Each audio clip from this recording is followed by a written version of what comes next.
মহামায়া সনাতনী শক্তিরূপা গুণময়ী, তিনি এক তবু প্রকাশ বিভিন্ন, দেবী নারায়ণী আবার ব্রহ্মশক্তিরূপা ব্রহ্মাণী। মহামায়া আমি ভগবতী, মহালক্ষ্মী আমি, অম্বিকা দেবী দুর্গা আমি।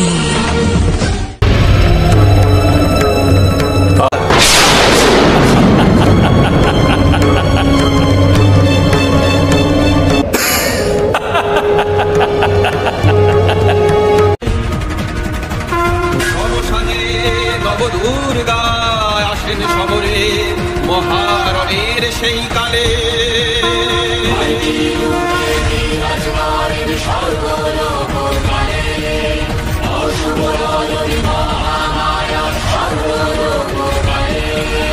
মহিষাসুর সবেগে আসে ছুটে উগ্রা দেবীর পানে, ত্রিশূলে বিদীর্ণ করেন মহিষাসুরের পক্ষ দেশ, প্রাণের সাথে অন্ত হয় তার নিষ্ফল